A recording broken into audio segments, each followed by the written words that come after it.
안녕하십니까. 통일전망대 김필국입니다. 참여연입니다. 비핵화 의지만 보이면 경제, 군사, 외교적으로 북한을 지원하겠다며 윤석열 대통령이 밝힌 비핵화 로드맵 담대한 구상, 북한이 정면으로 거부했습니다. 네, 북한 김여정 부부장은 어리석음의 극치다, 허망한 꿈을 꾸지 말라면서 원색적이고 거친 표현을 동원해가며 명확한 거부 의사를 밝혔습니다. 앞으로 어떤 제안을 해도 절대 상대하지 않겠다며 남북관계 단절까지 예고했는데요. 북한의 거친 반응, 이유는 뭔지 최유찬 기자가 살펴봤습니다. 실질적인 비핵화로 전환한다면 그 단계에 맞춰 북한의 경제와 민생을 획기적으로 개선할 수 있는 담대한 구상을 지금 이 자리에서 제안합니다. 윤석열 대통령이 밝힌 담대한 구상은 북한 비핵화가 진행되는 과정에 맞춰 경제, 외교, 군사적으로 광범위한 인센티브를 제공한다는 겁니다. 구체적으로는 대규모 식량 공급과 발전 항만 등 인프라 구축, 농업과 의료 분야 한대화, 대북 투자와 금융 지원, 북미 관계 정상화를 위한 외교적 지원, 재래식 무기 체계의 군축 논의 등입니다. 눈에 띄는 점은 북한의 비핵화 의지가 확인되면 초기부터 과감한 지원에 나서겠다는 의지를 강조했다는 겁니다. 먼저 다 비핵화를 시켜라. 그럼 우리가 그 다음에 한다. 이런 뜻이 아니고 그런 확고한 의지만 보여주면 거기에 따라 우리가 할 수 있는 일들을 다 도와주겠다는 얘기이기 때문에 과거 이명박 정부 때 비핵 개방 3천에서 강조했던 선 비핵화 후 경제 보상은 물론 윤석열 대통령 자신이 후보 시절과 정권 초기에 줄곧 밝혀왔던 선 비핵화 고수 입장과도 다릅니다. 처음에 윤석열 정부 출범하기 전에 후보 시절부터 얘기 나왔던 것은 아주 철저한 비핵화를 강조를 했죠. 이번에 발표된 내용을 보면 어쨌든 1차적으로 북한이 핵과 관련된 비핵화 협상에 참여하기만 하면 상당히 전향적인 상황에서 제재 일부 해제. 지난 2019년 결렬된 하노이 북미 정상회담. 북한이 영변 핵시설 완전 폐기라는 카드를 꺼내 들면서까지 미국에 요구한 건 대북 경제 제재를 일부라도 해제하라는 것이었지만 미국은 이를 거부했습니다. 유엔 제재결의 총 11건 가운데서 2016년부터 17년까지 채택된 5건, 그중에서 민수 경제와 인민생활에 지장을 주는 항목들만 먼저 해제하라는 것입니다. 경제 제재 해제가 북한에는 그만큼 중요한 문제임을 보여줍니다. 이번에 우리 정부가 제안한 경제 분야의 지원책도 그 내용도 내용이지만 대북 제재 해제를 전제로 한다는 점에서 북한의 유인책이 될 수 있습니다. 하지만 윤 대통령의 담대한 구상 발표 나흘 뒤 김여정 부부장은 허망한 꿈을 꾸지 말라는 제목의 담화를 통해 담대한 구상이 실현과 동떨어진 어리석음의 극치라고 강도 높게 비난했습니다. 그러면서 앞으로 어떤 제의가 와도 절대로 상대해주지 않을 것이라며 거부 의사를 분명히 했습니다. 담대한 구상으로도 안 된다고 앞으로 또 무슨 요란한 구상을 해가지고 문을 두드리겠는지는 모르겠으나 우리는 절대로 상대해주지 않을 것임을 분명히 밝혀둔다. 북한이 비핵화 조치를 취한다면이라는 가정부터가 잘못됐다는 겁니다. 아직 판도를 더 대면 우리의 핵을 어째 볼 수 있지 않겠는가 하는 부질없는 망상에 사로잡혀 있는 자들에게 보내줄 것은 쓰거운 경멸뿐이다. 지난 2019년 스톡홀름 회담 때부터 줄곧 유지하고 있는 북한의 입장은 대북 제재 등 경제 보상을 받고 비핵화를 하지 않겠다는 겁니다. 하노이 북미 정상회담까지는 결국 판돈이 핵심이었습니다. 결국 북한의 비핵화 행동과 미국의 상황 존치라는 판돈 간의 거리였다고 그런다면 그 이후에 북한의 입장은 더 이상 자기들의 핵 중추인 영변 핵시설을 내놓을 생각이 없다고 선언을 했고요. 특히 윤석열 대통령에 대해서는 천진하고 어리다, 인간 자체가 싫다며 서로 의식하지 말고 살자, 더 이상 상대하지 않겠다고 막말을 쏟아냈습니다. 김여정은 또 더러운 오물을 보내 북한의 안전을 위협하면서 식량을 지원하겠다는 것 자체가 주민들의 격렬한 증오를 폭발시킨다고 주장했는데 앞서 지난 11일 대북전단 등을 빌미로 남한에 대한 강력한 보복 대응을 공언한 입장을 유지한 겁니다. 김여정의 언사를 봤을 때 이미 코로나 원인을 남측으로 돌렸기 때문에 여기에 대한 보복성 대응은 상당히 개연성이 높아지는 우려스러운 상황이라고 볼 수 있습니다. 북한의 이런 격렬한 반응은 시점상 한미 합동훈련이 예정돼 있는 것과 무관치 않아 보입니다. 대통령실은 김여정 부부장이 무례한 언사와 담대한 구상을 왜곡한 데 대해 매우 유감이라면서 자중하라고 촉구했습니다. 양측 간 대립 양상이 더욱 고조되는 상황. 지난 17일 순항미사일 2발을 서해상으로 발사한 북한은 당장 22일부터 시작되는 한미연합훈련에 상응해 무력 도발 등 추가 반발에 나설 가능성이 높습니다. 지난 2017년 이후 5년 만에 실시되는 연대급 이상 13개의 연합 실기동 훈련에서 한미 양국군은 북한 도발 시 초기 대응과 한미 공동 위기 관리, 북한 공격 격퇴와 반격 작전 등을 위해 미국의 최첨단 무기와 병력이 대거 동원됩니다. 한미연합훈련의 시작과 함께 북한도 순항미사일 시험 발사에 이어서 다른 신형 무기 시험 발사도 진행할 가능성이 높다고 봅니다. 우리 정부 또한 북한의 핵실험 등 군사 도발에는 강경 대응을 한다는 방침이어서 담대한 구상과 별개로 당장의 한반도 긴장 관리가 시급하다는 지적입니다. 통일전망대 최유찬입니다.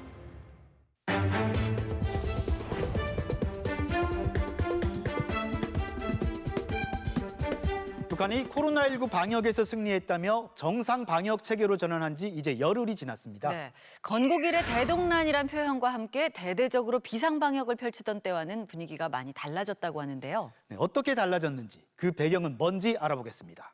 박철원 기자, 하나씩 살펴볼까요? 네.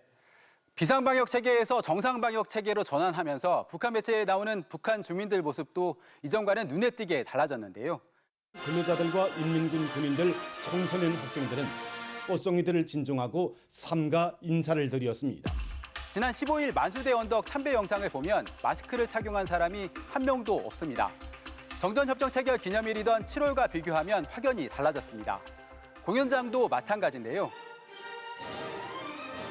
화면 왼쪽에서 보듯 한 달 전만 해도 좌석마다 뛰어 앉았었는데 최근엔 빈 좌석이 없이 빼곡히 앉았습니다. 네, 실제 북한 주민들 일상에도 변화가 있겠군요.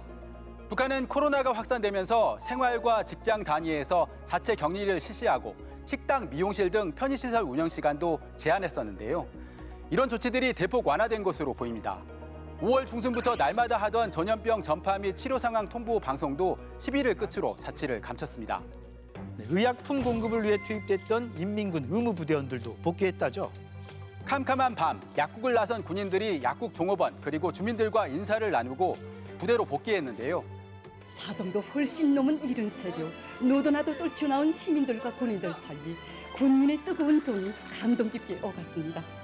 주민들은 배웅하며 눈물을 흘리기도 했습니다. 복귀식에는 리영길 국방상 등 군 고위 간부들이 나와 맞이했고요. 김정은 위원장은 이들을 불러 기념사진을 찍고 격려하면서 군의 헌신과 노고를 지켜 세웠습니다. 시작부터 끝까지 정말 나무랄 데 없는 만점짜리 작전이었습니다. 동무들, 이번에 정말 잘 싸웠습니다. 당과 조국, 인민의 이름으로서 동무들에게 뜨거운 감사를 드립니다. 코로나와 싸워 이겼다며 김정은을 찬양하는 시도 등장했는데요. 감성적 접근으로 주민들 동요를 막고 결속을 다지려는 의도로 풀이됩니다. 네, 그런데 방역 완화 조치가 북한 전역에 해당되는 건 아니죠? 네, 코로나 유입이 남측에서 보낸 대북 전단 등의 물품 때문이라며 경각심을 강조했듯이 국경과 접경 지역에서는 여전히 철저한 봉쇄와 방역이 이어지고 있습니다. 비루스의 유입 위험성이 다분하게 존재하는 연선 지역들에서는 마스크 착용을 비롯한 비상방역 조치들을 종전과 같이 그대로 유지하여 북한은 코로나가 확산하면서 방송 시작 시간을 오후 3시에서 오전 9시로 당기며 재난방송 체제로 돌입했었는데요. 발열자 집계 프로그램은 사라졌는데도 방송 시작은 여전히 9시에 하고 있습니다. 방역 단계는 조정했지만 국경등지에선 아직 기존 방역 조치가 유지되고 있고 경각심을 높이는 차원에서 방송 시간은 당분간 유지될 것으로 보입니다. 네. 방역 승리를 선언하고 난 뒤 북한에선 주의 깊게 지켜봐야 할 만한 또 다른 움직임도 포착되고 있습니다. 네, 경제에 중점을 둔 행보도 이어진다는데요. 대외 무역을 재개하려는 듯한 조짐도 있다고요? 네, 최근 공개된 북한의 한 무역회사 홍보물에서 대외교역 의지를 담은 내용이 부각되는데요. 한글과 영어, 중국어로 조선북성 무역총회사를 소개하면서 해외에서 수요가 높은 제품을 생산, 판매하고 있다. 여러 나라 회사들과 실리 있는 업무 관계를 수립해 나갈 것이다는 등의 내용을 담았습니다. 자원개발과 수산자원 양식 등을 하는 항성경제연합회는 여러 나라와 식당 봉사, 건설 등에서 협조 사업을 활발히 하고 있다며 인력 송출도 홍보하고 나섰습니다. 네, 북한의 국외 인력 송출은 유엔 안보리 결의 위반 아닌가요? 2017년 12월 북한의 ICBM 발사에 대응해 북한 노동자를 모두 돌려보내도록 한 대북제재 2397호 위반이고요. 수산물과 광물 수출 역시 제재결의 23715로 금지하고 있습니다. 그럼에도 불구하고 북한이 이를 적극 홍보하는 건 그만큼 절박함을 시사한다는 분석도 있습니다. 제재에 맞서서 강력한 모습을 보이겠다. 자신들의 행동을 할 수 있다는 것을 강하게 천명하는 측면이라고도 볼 수 있습니다. 네, 그만큼 경제 문제가 시급하다 이렇게 보이기도 합니다. 네, 오랜 시간 국경을 걸어 잠그면서 경제난이 더 심해진 것으로 추정되는데요. 최근 잇따른 폭우로 곡창지대가 타격을 입으면서 식량난도 가중될 것으로 전망됩니다. 지금 8월이면 이제 벼하고 옥수수가 요문 시기에 들어갑니다. 많은 양의 비가 내리면 엄청난 피해를 주게 돼요. 김덕훈 내각 총리는 비가 많이 내린 농촌 지역을 시찰하며 독려하기도 했는데요. 이런 가운데 북한과 중국을 오가는 화물 열차와 트럭 운행이 조만간 재개될 거란 관측도 나옵니다. 세관 공무원들 출근 준비하라고 얘기하고 근데 조선 사람들이 바삐 움직이고 있으니까 지금 단동에는 이렇게 그런 변화가 좀 있어요. 네, 다른 소식도 알아볼까요? 지난 8월 15일이 광복절이었는데 북한이 일본을 강도 높게 비난했다죠? 기시다 후미오 일본 총리가 야스쿠니 신사의 공무를 복납하고 강요들이 신사참배를 강행한 것과 관련해 북한 외무성은 거세게 비판했는데요. 일본 극우 보수 세력의 군국주의 망령을 되살리려는 부질없는 망동으로 국제사회에 도전하는 범죄 행위라고 비난했습니다. 네, 위안부 문제에 대한 비판도 있었다죠? 일본군 성노예와 강제 연행 피해자 관련 담화를 통해 일본이 과거 청산에 대한 책임을 다하지 않고 있다고 맹비난했습니다. 또 있지도 않은 북한 위협설을 유포해 공격 능력 보유를 합법화하려는 호전적 망동을 하고 있다고 날을 세우기도 했습니다. 군사 대국화 실현을 위한 사회적 기반을 닦고 호울만 남은 평화 헌법까지 계약하여 재침의 마지막 걸림돌을 제거하려 하고 있다. 광복절을 전후해 북한 방송에선 다양한 특집 프로그램이 방영됐는데요. 짐승보다 못한 노예살이에 시달리다가 무참히 학살되어 억울하게 숨진 100여 만의 피 맺힌 영혼들의 비참한 모습. 항일투사의 일대기나 일제 잔혹사를 다룬 특집물을 잇따라 선보이며 반일의식을 고취했습니다. 네, 박 기자 수고했습니다.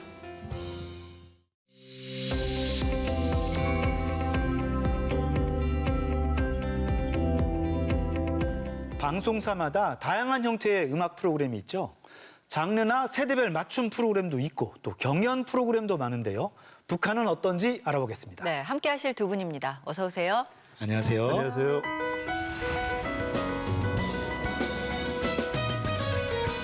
네, 요즘 음악 방송이 대세라고 할 정도로 많잖아요. 그중에서 즐겨 보시는 거 있으세요? 트로트가 엄청난 대세였잖아요.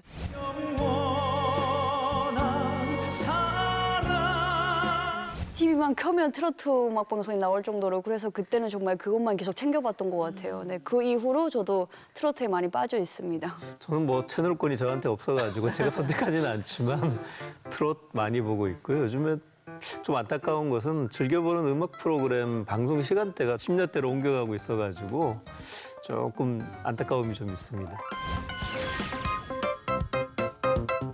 요즘 유튜브로도 음악 많이 듣잖아요. 그쵸. 북한에서는 어떻게 들으셨어요? 북한에서는 뭐 음악을 이제 안 들을래 안 들을 수 없을 정도로 사방에서 음악이 나오니까 막 그랬었거든요. 그래서 아침 출근 시간에 보게 되면은 방송차라고 해서 번거차 위에 이제 스피커 한 4개 정도 달고 있는 그런 차가 있어요. 그래서 그 차가 이제 출근길 곳곳에서 음악을 틀어주기도 하고 지하철 안에 들어가도 음악이 나오고 심지어 모내기 그 동원, 농촌 동원 나갔을 때도 그 전투장에도 틀어주거든요. 그래서 신곡이 나오면 굳이 뭐 이제 찾아보지 않아도 외우려고 하지 않아도 어느새 제 머릿속에 다 기억이 되어 있을 정도로 그렇게 음악을 자주 들었어요. 네, 북한 TV 속의 음악, 또 음악 프로그램은 어떤 모습일까요? 화면으로 같이 보시죠. 방송 순서를 줄여서 알려드리겠습니다. 조선중앙TV가 매일 방송 시작 전에 보여주는 오늘의 방송 순서입니다. 일종의 편성표라고 볼 수 있죠. 방송 순서에는 나오지 않지만 프로그램 사이에 화면 음악이라는 프로그램이 방송됩니다. 북한식 뮤직비디오인가요? 뭐 우리한테는 이런 식의 프로그램은 좀 낯선데요. 남한에서는 이제 드라마 시작 전에 광고를 많이 내보내잖아요. 근데 북한은 그런 광고가 없기 때문에 그 시간에 이제 노래를 적절한 한 4분짜리 노래를 2개를 뭐 방영한다거나 아니면 한 10분짜리 노래 하나를 틀어준다거나 뭐 이런 식으로 노래가 중간중간에 많이 나왔었어요. 사실 저희 이제 화면 음악 같은 경우에는 이제 뭐 어떻게 보면 노래방이라고 좀 할 수가 있을 것 같은데요. 그 방송 시작할 때마다 이제 북한 첫 시작할 때 김일성 장군의 노래, 뭐 애국가로 시작해가지고 끝날 정도로 음악은 항상 중요하게 나오고 있는데요. 되게 저 가사 내용에 따라서 화면을 배치를 많이 하는 경향들이 좀 있습니다. 근데 뭐 최근에 나오는 걸 보면은 이제 메이킹 필름이라 그러죠. 음악을 만들어내는 과정을 그냥 자연스럽게 화면에 담는 변화들이 나타나기도 하고 있고요. 굉장히 친숙한 형식이라고 할 수가 있습니다. 북한 방송을 쭉 살펴보니까 하루 평균 한 10번 정도 화면 음악이 나오더라고요.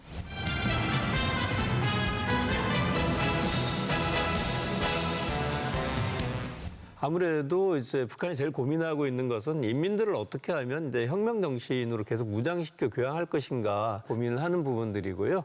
그래서 이제 뭐 쉽게 따라 부를 수 있게끔 많은 노래들을 좀 만들어가지고 일상 속에서 노래를 자연스럽게 따라 배우고 그 과정을 통해서 혁명 교양이 자연스럽게 습득될 수 있도록 하고 있습니다. 우리는 음악 프로그램이 좀 다양하잖아요. 그렇죠. 한국 와서 좀 독특하다 이거는 이렇게 생각했던 음악 프로그램 있어요? 그 어떤 뭐 시청자들의 투표를 받고 뭐 이런 것들이 되게 신기했었거든요. 그 결과 지금부터 공개합니다.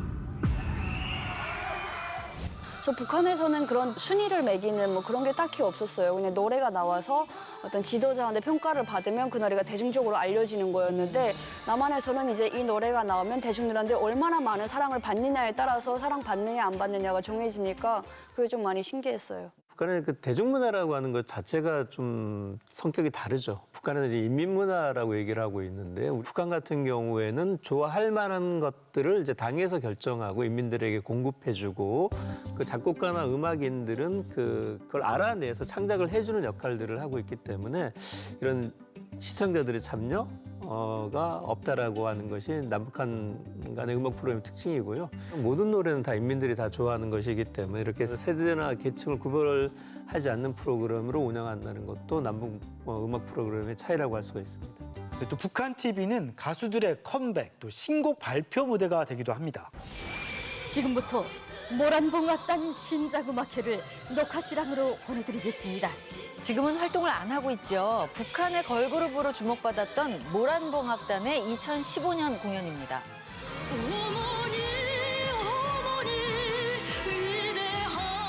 공연은 북한 TV에서 가장 흔하게 볼 수 있는 음악 프로그램 형식이죠. 우리 민두거나 즐겨 기다리는 songu 근로자들의 노래 경연입니다. 북한 TV에서 자주 볼 수 있는 음악 프로그램 형식, 또 하나는 노래 경연입니다. 네, 우리나라로 치면 서바이벌 프로그램 같은 건가요? 아침 5점, 예, 오심도 5.5점으로 평가되었습니다. 그런데 참가자들이 불러야 하는 곡이 있다고 합니다. 혁명가요, 혁명가극에서 나오는 노래, 그리고 사신들이 준비한 이미의 노래, 이렇게 2곡의 노래를 불러야 합니다. 북한의 가장 중요한 게 혁명가극이거든요. 김일성의 항일 혁명투쟁 시기에 불려졌던 작품들을 북한 문화예술의 원형으로 만드는 작업을 시작을 했었는데 그것이 북한의 어떤 정체성을 형성하는 가장 중요한 요소이기 때문에 필수적으로 이 혁명가극의 주제가들을 부르고 경연대회 종목으로 삼고 있습니다. 일단 북한에서는 이제 노래라든가 뭐 악기 또 뭐 좋지만 노래를 일단 잘하면 너무나도 좋은 게 각 그 공장, 기업소, 학교, 뭐 심지어는 군부대까지 몽땅 그 어떤 공연조가 있어요. 심지어 직장에서도 뭐 노래 보급 시간이라는 게 있어서 그때는 노래 잘하는 사람이 나와서 이제 노래를 보급해 주거든요. 그래서 되게 여러 가지로 쓰이는 것이 좀 많습니다. 노력 동원할 때도 어떤 사람들은 일을 해야 되는데. 그렇죠. 네. 아무래도 이제 일을 하는데 한쪽에서 노래 잘한다고 노래를 이제 막 노래만 부르면 좀 안 입고 올 때도 있죠. 일선이 좀 부족한데. 네. 음악 프로그램 중에 서바이벌 오디션 프로그램이라는 장르가 있잖아요. 그러면 북한에서도 가수 양성 시스템으로 이런 프로그램이 좀 활용되고 있다 이렇게 보면 되는 건가요? 제한적이지만 기회는 제공이 되고 있고요. 그런 걸 통해서 북한이 전달하고 있는 메시지는 뭐냐면 일반인 같은 경우에도 뒤늦게라도 재능이 있으면 그런 재능을 국가에서 발견해가지고 전국적인 가수로 활동할 수 있는 기회를 제공한다라고 하는 것을 본보기적으로 보여주고 있습니다. 음악을 참 쉽게 보고 들을 수 있는 시대이기도 하지만요. 추억의 노래 같은 것들이 있잖아요.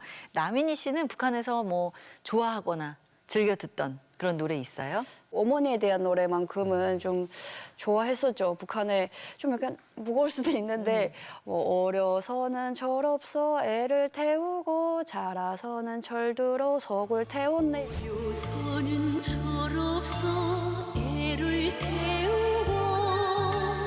어머니한테 이제 내가 그만큼 잘 못해드렸다 이런 걸 얘기하는 그런 노래가 있거든요. 그래서 그 노래를 되게 좋아했었고 나중에 유럽에서 부모님한테 편지를 써드릴 때도 그 노래를 적어서 이제 보내드리기도 했었는데 근데 한쪽으로는 또 이제 나만의 노래들도 굉장히 좋아했었죠. 어떤 노래 좋아했어요? 나만 노래. 빅뱅 노래를 되게 좋아했었던 것 같아요. 영원한 건 절대 없어 결국엔 넌 변했지. 빅뱅이라는 그룹이 뭔지는 몰랐지만 어쨌든 그 노래는 너무나도 좋아했어가지고 계속 따라 불렀고 아침 이슬이라는 노래를 그게 사실은 북한 노래 그러니까 남한 노래인 줄은 모르고 그냥 가사라든가 멜로디가 너무 좋아서 계속 따라 부르고 그랬었던 것 같아요. 북한과 남한의 음악 또 음악 프로그램 보시면서 가장 큰 차이점 어떤 점이 있을까요? 이제 북한 같은 경우에는 노래가 절 형식으로 되어 있고 딱 3절이 기본적으로 다 되어 있어요. 그래서 1절, 2절, 3절로 이렇게 나누는데 보통 한 개 절이 4줄로 되어 있거든요. 그래서 4줄 중에서 두 개 줄 정도는 이제 후렴으로 볼 수 있고 뭐 아 부분이 시작되면 여기서부터 후렴이구나. 그래서 좀 많이 단순해요. 그래서 가사를 외우기도 좀 쉬운 편인데 결국 3절이 가장 중요하거든요. 3절에서는 단가 수령에 대한 이야기를 이제 그렇게 되는 거예요. 그래서 항상 3절까지를 이제 어떤 그 뭔가 그 직장에 나가서 부를 때는 3절까지를 꼭 불러야 되지만 사석에서 이제 친구들끼리 부를 때는 2절까지만 부르고 3절 가사는 크게 잘 외우지 않는 사람들도 많았었어요. 북한 주민들이 발걸음을 멈추고 보는 것은 우리 어머니라는 노래입니다.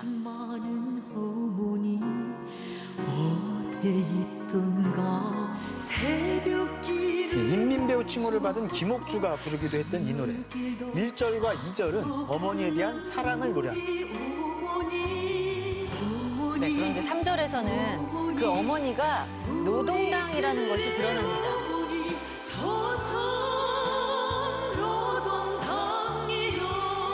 사실 북한 언어 중에서 제일 많이 나오는 것 중에 하나가 저 어머니라고 하는 단어가 굉장히 많이 나옵니다. 북한 주민들에게 어머니라고 하는 어휘는 당, 김정숙이라고 하는 이미지가 많이 연결돼 있었고 늘 이렇게 자식들을 걱정하는 모습으로 이게 이미지가 좀 자리 잡고 있기 때문에 이 가사 내용도 보면 그렇게 힘들고 어렵지만은 늘 자식들을 보살피고 있는 이런 당의 따뜻한 걸 우리가 어떻게 배반할 수 있느냐 충성을 다하자라는 내용으로 되어 있습니다. 자, 북한 드라마나 영화도 마지막에 가서는 이 체제나 지도자와 관련된 내용으로 끝나잖아요. 그런 점에서 좀 비슷하네요. 네, 그러게요. 근데 방금 화면에 나왔던 김옥주는 평창올림픽 때는 또 우리나라에 와서 제 얘기를 불렀잖아요.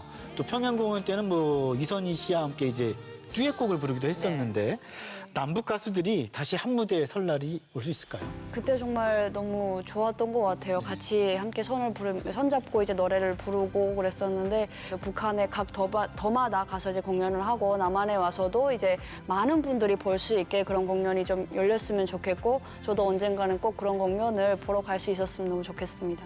사실 남북 공동 행사할 때 가장 많이 하는 것 중에 하나가 손잡고 같이 노래 부르는 것이거든요. 같은 음식을 먹고 같이 노래를 부르면서 우리가 같은 민족이라는 것을 좀 확인하고 체감을 하게 됩니다. 최근에 보면 이제 이런 그 공통적인 요소들을 좀 많이 부족한데 만났을 때 서로 이야기할 수 있는 공통 지점을 많이 열었으면 좋겠다는 생각을 해보게 됩니다. 음악의 역할 중에 위로와 치유가 크잖아요. 이 경색된 한반도에서 음악이 역할을 할 수 있으면 좋겠습니다. 네, 요즘 남북 관계 긴장이 고조되고 상당히 좋지 않은데요. 다시 평화를 얘기할 수 있는 날이 오길 기대해 봅니다. 오늘 도움 말씀 고맙습니다. 감사합니다. 감사합니다.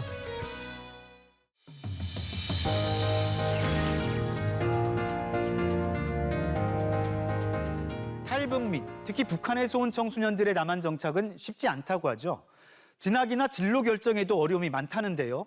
이들에게 도움을 주기 위한 행사가 최근 열렸다고 합니다. 네, 남한의 대학생들이 자신의 전공을 살린 맞춤형 멘토를 자처하면서 북한 출신 청소년들을 만났다는데요.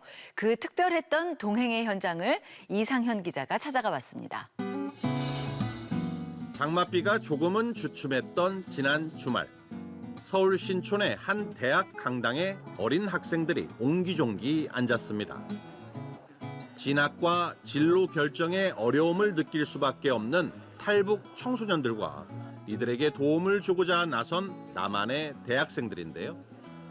한 북한 인권단체가 준비한 이날 탈북 청소년 멘토링 행사에서 처음 마주했습니다. 탈북하시는 분들은 본인들의 문제도 있지만 자녀 교육에 굉장히 큰 희망을 가지고 왔습니다. 근데 와서 처음부터 좌절해서는 안 되지 않겠어요? 그래서 그게 저희들이 관심을 많이 가지고 있습니다.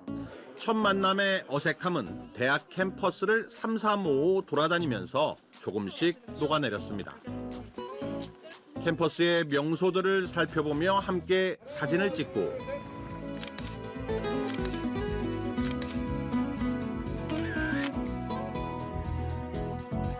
기념품 매장에선 마치 자매들처럼 소박한 쇼핑도 해봅니다.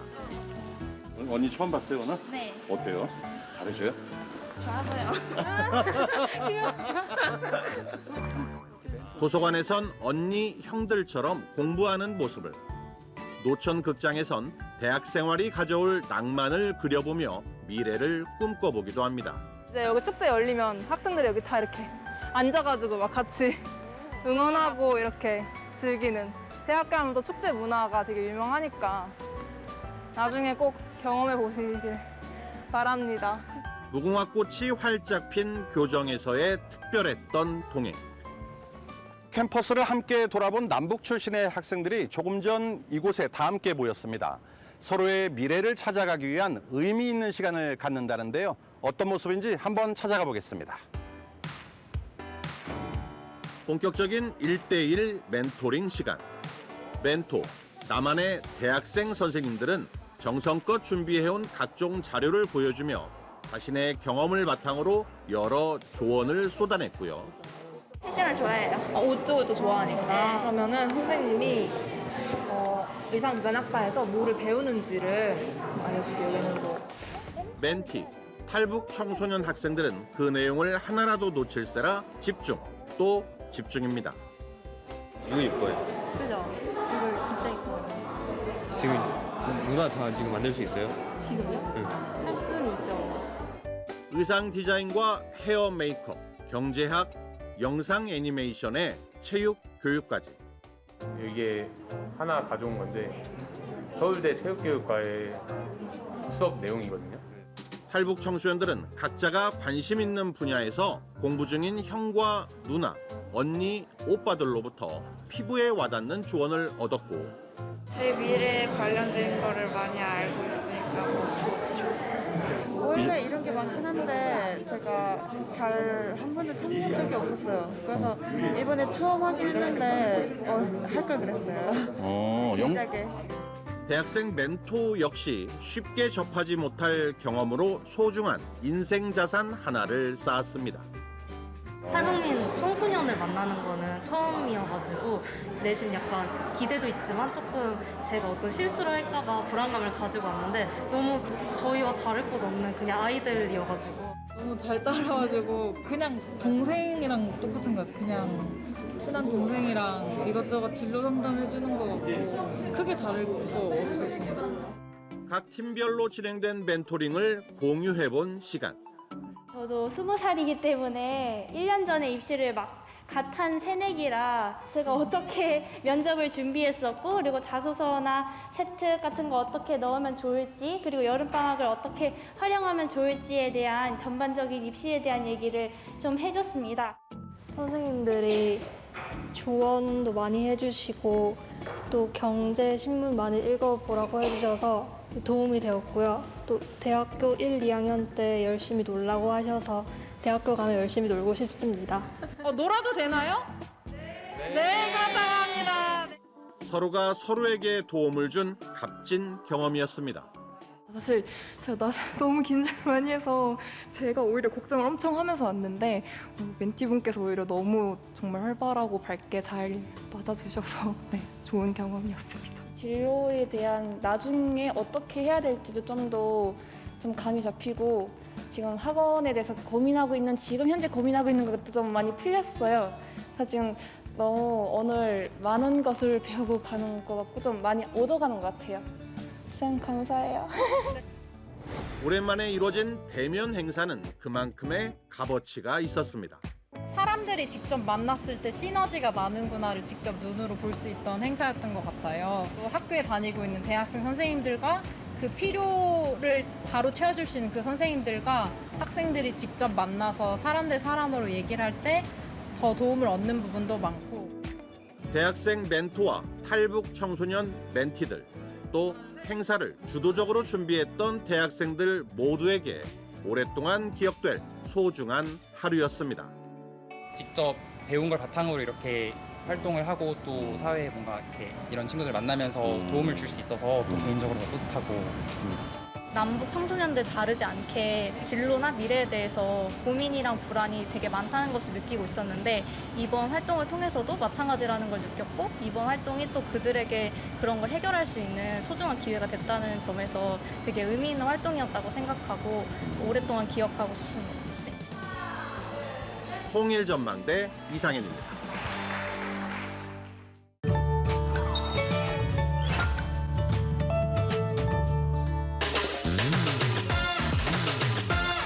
부스다면 마스다? 부스다랑 마스다랑 어감이 그런 느낌이어서 마스다? 마스다라는 말이 제일 어감이 맞는 것 같아요. 일정한 대상을 부수거나 깨트리다의 뜻을 가진 말로 북한의 조선말 대사전에는 마스다라는 동사가 실려 있습니다. 흔히 기계를 마스다, 낡은 제도를 마사버리다와 같이 씁니다. 처음 들었을 때는 약간 헷갈리는데 의미를 알고 들으면은 비슷하게 들리는 것 같아요. 긴가민가 했는데 보니까 되게 마스다라는 표현이 잘 받아들여지는 것 같아요. 낮에는 여전히 덥지만 밤 공기는 꽤 선선해졌습니다. 이제 며칠 후면 처서도 다가오는데요. 유난했던 올여름 무더위 견디느라 정말 고생 많으셨습니다. 네, 일교차가 심해지는 시기인 만큼 건강에도 각별히 신경 쓰셔야겠습니다. 통일전망대 다음 주도 알찬 내용으로 찾아오겠습니다. 고맙습니다.